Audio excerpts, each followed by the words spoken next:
નમસ્કાર ખેડૂત મિત્રો, આજે આપણે ધીરજભાઈ બાબુભાઈ પટોડિયા ગામ હર્ષદપુર અને જિલ્લો જામનગરના ફાર્મ ઉપર આવ્યા છીએ, જેઓ છેલ્લા 4-5 વર્ષથી પ્રાકૃતિક ખેતી કરી રહ્યા છે અને તેમને આપણે બાયો ઇનપુટ રિસોર્સ સેન્ટર એટલે કે BRC યુનિટની સહાય આપવામાં આવેલી છે, જે ગુજરાત પ્રાકૃતિક વિકાસ બોર્ડ અને આત્મા પ્રોજેક્ટ અંતર્ગત છે.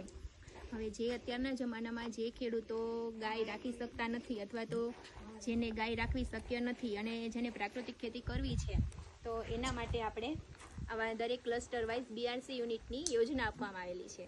તો હવે આપણે ધીરજભાઈ પાસેથી જાણશું કે તેઓ BRC યુનિટ કઈ રીતે ચલાવે છે અને તેનું કઈ રીતે સંચાલન કરે છે. બરાબર,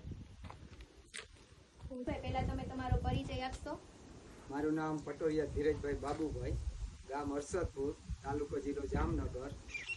અને BRC યુનિટ મેં કાર્યરત કર્યું છે. એની અંદર જીવામૃત, અનજીવામૃત, 10 પાણી અર્થ, અગ્નિ અસ્ત્ર, નિમાસ્ત્ર અને બીજામૃત ને બધું બનાવું છું. મારી પાસે ખાટી છાશ પણ ઉપલબ્ધ હોય છે અને ઘનજીવામૃતનું વિતરણ પણ ચાલુ કરેલ છે અને જીવામૃતનું વિતરણ ચાલુ કર્યું છે. અને કેવી રીતના હું બનાવું છું એ હું તમને બતાવું છું.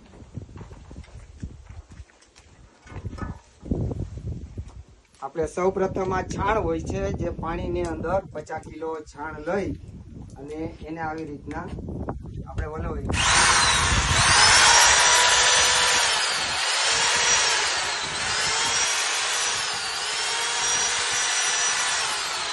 આવી રીતના વલોવ્યા પછી એ છાણને 1 દિવસ હું રહેવા દઉં છું અને આની અંદર ગોળ, ચણાનો લોટ, શેઢાપારાની માટી અને ગૌમૂત્ર નાખી અને તૈયાર કરી અને 1000 લીટરના આ ડ્રમની અંદર નાખી અને 5 થી 6 દિવસની અંદર આ જીવામૃત તૈયાર થઈ જાય. કોઈ પણ ખેડૂત મિત્રોને અહીંથી જોતું હોય તો ગાડી કમ્પ્લીટ કરી અને અહીંથી વિતરણ કરવામાં આવે છે. એની કિંમત મેં ફક્ત લીટરના 3 રૂપિયા જ રાખેલી છે.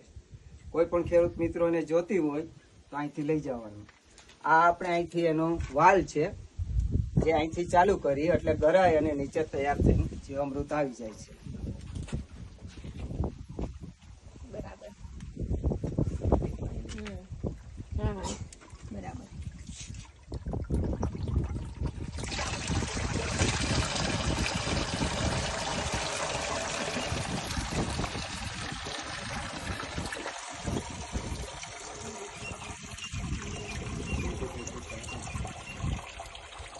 આ આપણે 10 પાણી અટુ બનાવેલ છે, જે ચણાની અંદર મેં ઉપયોગ કરેલ છે.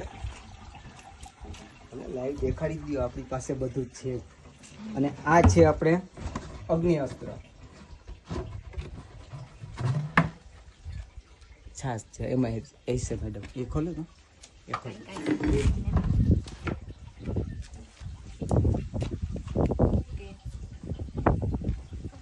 આ છે આપણે ખાટી છાસ જૂની. કેટલા વર્ષ જૂની હશે? લગભગ 7 થી 8 મહિના થઈ ગયા. 7-8 મહિના થયા છે ને. બરોબર. અને મેં મારા ફાર્મની અંદર 12 વીઘાની અંદર કોઈ પણ રસાયણ નાખેલ નથી.